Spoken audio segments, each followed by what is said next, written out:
Olá pessoal, sejam muito bem-vindos. É, Dando continuidade então aos nossos trabalhos, nós vamos começar hoje com potenciação de números complexos, tá? Para falar em potência, eu coloquei aqui então alguns exemplos e a partir deles nós vamos conseguir fazer os outros que podem ser objeto de questão em uma prova, tá? Então aqui, ó, eu coloquei i elevado a zero. Você aprendeu lá no sexto aninho que o número elevado a zero é igual a 1, certo? A letra também segue o mesmo raciocínio. A letra elevada a zero também dá 1. Nem todo número elevado a zero dá 1, tá? Existe uma exceção aí, só que não vai ser objeto de estudo nosso agora nesse momento, tá bom? Bom, mas a maioria dos números elevados a zero é 1, inclusive o i elevado a zero. A gente coloca que ele vale mais 1.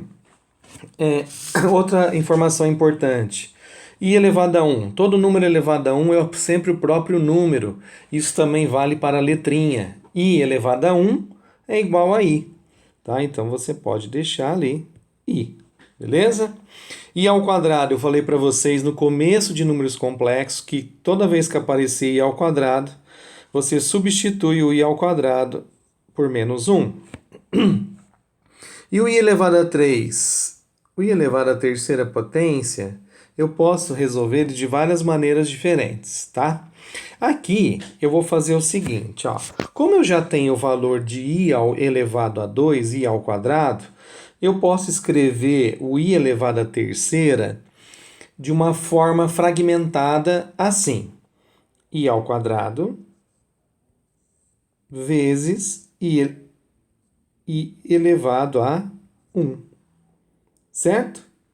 Deixa eu arrumar aqui, que esse meu i tá parecendo 1, na verdade, né? Então, vamos colocar lá. Bom, agora, você concorda comigo que o i ao quadrado vale menos 1? Então, o que que eu vou fazer? Eu vou substituir no lugar do i ao quadrado por menos 1. Então, vai ficar menos 1 que multiplica i, e isso vai dar menos i, tá? Vamos ver agora i elevado à quarta potência. I elevado à quarta potência, eu posso fazer i elevado à terceira vezes i elevado a 1, como também eu posso fazer i ao quadrado vezes i ao quadrado. O i ao quadrado lembra que vale menos 1? Então vai ficar menos 1 que multiplica menos 1, e isso vai dar o quê? Mais 1. Beleza? O i elevado a 5. Aí eu posso escrever o quê? I elevado à quarta vezes I elevado a 1. Quanto que deu I elevado à quarta? Não é mais 1? Então você vai fazer mais 1 que multiplica I. O que que é 1 vezes I? I. E o I elevado à sexta? Ele pode ser escrito como sendo o quê? I elevado a 5 vezes I, não é? I elevado a 5 vezes I elevado a 1. Por quê? Porque quando você tiver bases iguais, a base é o i, soma a base, repete a base e soma os expoentes. 5 mais 1 dá 6, tá? O i elevado a 5 não deu i? Então vai ficar i vezes i. Isso é a mesma coisa que i ao quadrado.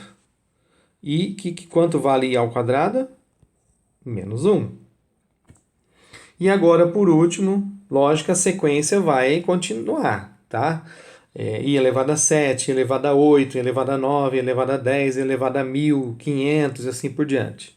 Bom, o I elevado a 7 é a mesma coisa. Eu posso escrever como sendo I elevado a 6 vezes I elevado a 1. O I elevado a 6 vale menos 1. Menos 1, I elevado a 1 é I. Menos 1 vezes I dá menos I. Agora, onde eu quero chegar? Olha só o que está acontecendo. Do zero até o i elevado a 0 até o i elevado a 3. Ó, 1i menos 1 menos i. Grava isso. 1i menos 1 menos i. Beleza? Tá. Agora vamos olhar do i elevado a 4 até o i elevado a 7. 1i menos 1 e menos i. Ou seja, esse ciclo de 1i menos 1 menos i, ó, 1i menos 1 menos i, 1i menos 1 menos i. O que está acontecendo? Ele está se repetindo de 4 em 4. E por que eu estou dando ênfase a esse dividir, se repetir de 4 em 4? Por exemplo, se eu quiser resolver um negócio como esse. Como é que eu faço para calcular i elevado a 126? Você vai fazer o seguinte, ó. Você vai pegar o 126 e você vai dividir por 4. Por que por 4? Porque aquele ciclo de potência se repete de 4 em 4. Então, resumindo, professor, sempre eu vou dividir por 4? Sempre, tá?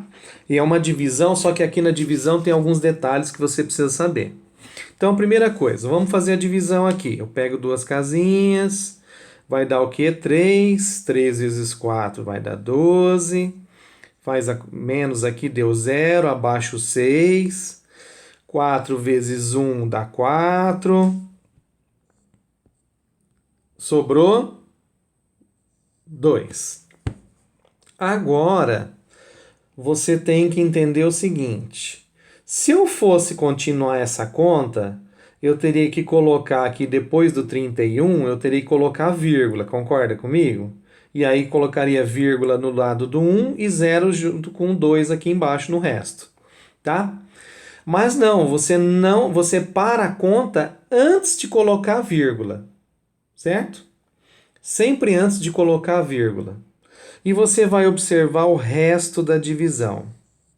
Se o resto da divisão for um valor compreendido entre 0 de 0 a 3, você para a conta, tá? Então, você vai fazer o seguinte, ó. I elevado a 126 vai ser igual a I do resto da divisão. Esse 2, ele vai ali, ó. E você já sabe quanto que vale I ao quadrado. I ao quadrado vale quanto? Menos 1. Acabou o exercício. Então, vou reforçar aqui, tá? Primeira coisa, nós vamos pegar o expoente 126, que era daquele exercício aqui. Eu vou dividir por 4. Faça a divisão. Quando você fizer a divisão, olha que der o resto. Se você fosse continuar, você teria que colocar vírgula aqui no quociente e 0 no resto, certo? Então você para antes de colocar a vírgula e observa o resto da divisão. Se o resto for um valor que está compreendido no intervalo de 0 a 3, que é o caso 2 está nesse intervalo, incluindo o 0 e o 3, tá? Para a conta, tá? Pega o resto da divisão e coloca no lugar do 126, porque i elevado a 126 é igual a i do resto, o resto vale 2, e i ao quadrado você conhece na tabela, i ao quadrado vale menos 1. Beleza? É isso, pessoal. É bem tranquilinha a parte de potência, tá? Espero que vocês tenham gostado. A próxima aula nossa nós vamos ver módulo de um número complexo, certo? E dando sequência, depois vamos entrar na parte de transformação da forma algébrica para trigonométrica, que aí a coisa vai complicar um pouquinho. Beleza? Obrigado por ter visto, um grande abraço e até a próxima.